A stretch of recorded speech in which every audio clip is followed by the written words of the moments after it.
So Angus read the script. Angus wrote about a 5-page essay on the movie and his character, comparing it to No Exit. And we had this big, long discussion about it, and he had incredibly detailed things about how, you know, Steve, in ancient Egypt, they wouldn't, the royal families would mate with each other because they consider, this is what I see about this. We thought that was a great, you know, subtext for his character. But when it came to, when he said to Cornelia, you know, don't ever cross me again, the line was, Cornelia, don't ever fuck with me again. And he called up and he said, before we even got there, Steve, I know it makes sense, but I think it's just so sordid. Do I really need to say fuck?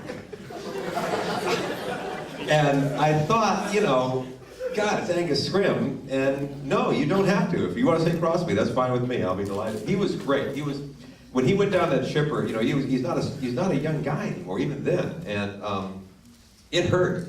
We did like 4 takes of him going into the chipper thing, and I remember after the first take, I went, "Hey Angus, I gotta do another," and he was kind of curled up, right in his hands, because all that chipper that you could barely see because it was such a dark print was real metal sculpture this guy had made. It wasn't made for comfort, and you know, the loading racks, the loading wheel things, it was all real. It was just stuff we salvaged. And he said, "No, I'm fine, let's do it again." He was so game, he never ever complained. And you know, neither did Bruce, who was just a dream during the entire movie. And who's read Bruce's book, by the way? He talks about meeting his wife on this show. He made a big point of learning to sew, so he could, like he said to her, "I think my character Stover should be sewing stuff when he's in the cabin shooting. Can you teach me how to sew?" And his wife, help me out with her name, I forgot. Ida, thank you. Ida Guerin was her name at that time. And Ida had come to Gay, Michigan, to the location, or to actually Eagle River, Wisconsin, to the location, talking about her boyfriend in Los Angeles, who we later discovered was a myth, but she didn't want any of the guys on the crew hitting on her. And Bruce came up a week into shooting, and as soon as Bruce showed up, she stopped talking about her boyfriend in Los Angeles. I don't know what happened. I worked for Roger Corman. I started working for Roger Corman, you know, cutting trailers. Shud was a New World release. That was after Roger sold it. But MINDWARP and Infinity of Terror, aka Galaxy of Terror, is that right? The first one? Yeah. Roger would go to local high schools to do title tests. He'd send one of his PAs out, and then, you know, if the movie didn't sell, he'd release it in a different market with a different name. And so that's why that had 3 different names, and why I'm confused at IMDb about my own movie.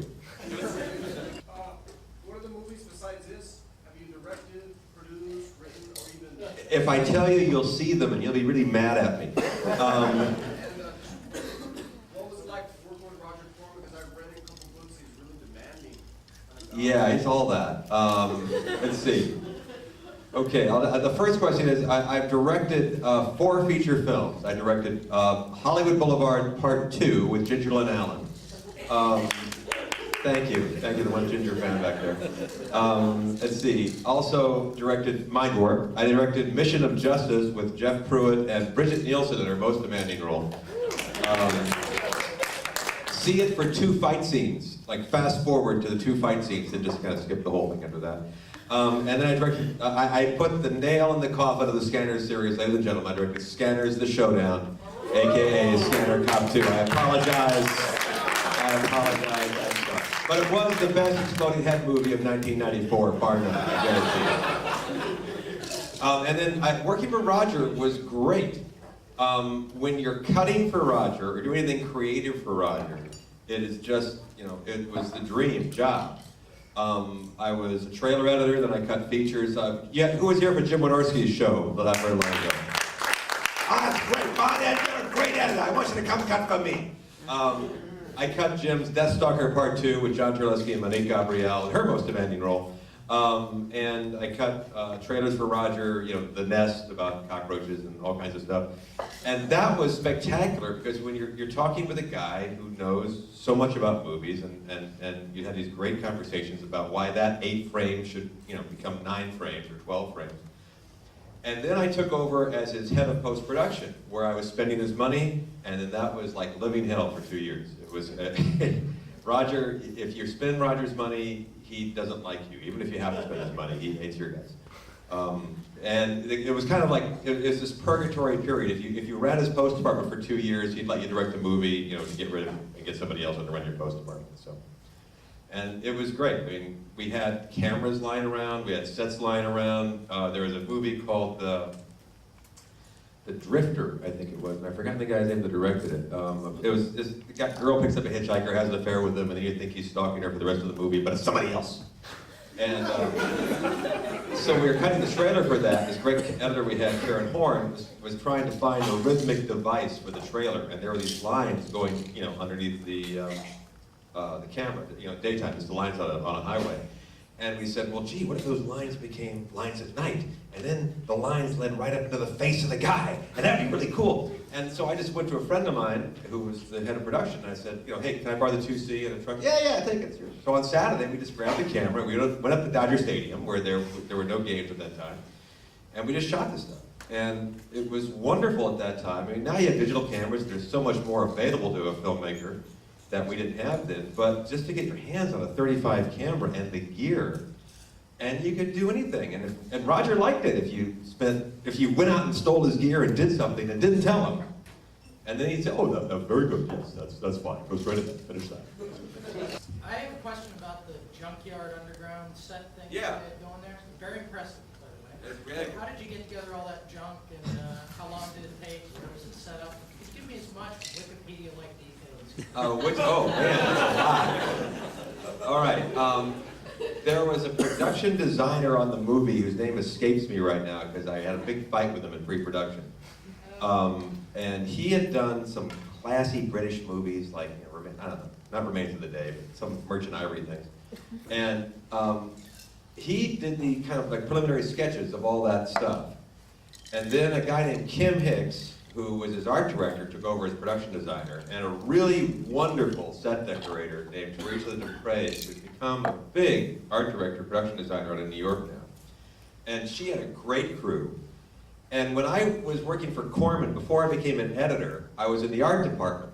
And who's seen, what was the movie in space with Ben Gazzara and Space Raiders? Who's seen Space Raiders? Yeah, okay, fine. Anyway, the set on Space Raiders was Das Boot in Space. That was the production designer. Same production designer, you know, this guy that we had there at Corman's. And so we had a thing called Kluge, which was based on some German art movement where they took junk out of trash cans and things and turned it into art pieces and charged a lot of money for it. So Teresa and her crew and the prop department were just great, and there was literally a junkyard in Eagle River, Wisconsin, and we had about 8 weeks of prep, and we decided what we were looking for generically to tell the story. And Kim hired a guy to do that sculpture of some kind of a metal sculpture guy out of Utah who did the chipper device, and all that was local salvage. And all the set dressing and all the stuff where like Bruce was digging in the landfill, that was just stuff out of a junkyard. And you know, we had a great crew. My favorite piece of propping was they came to me with the air conditioning vents off like an '86 Oldsmobile that became Bruce's goggles outside. That's what those were, the little visor things. So that was the kind of people we had. So. What was it like blowing up a tractor with a flaming arrow? Blowing up a tractor. That's the best question tonight. I didn't get to do it. But it was a forced perspective explosion.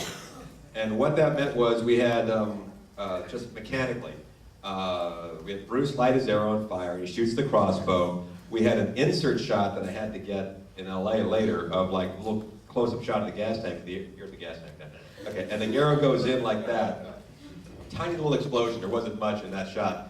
And then what happened was we put the tractor over there and the camera's way over there, and it's about a, I don't know, 1,000mm lens, and the explosion's right in the middle. And the guy hit the thing, and the explosion goes off. This is a very old trick from the 60s. Any exploitation movie you'll see where they couldn't afford to actually blow up the car. So the explosion goes up, obliterates the view of the tractor in the distance, and then you follow the fireball up, and then you blow up the tractor. And then the tractor was still there. The tractor had stopped by that stage of the game. The tractor would no longer run.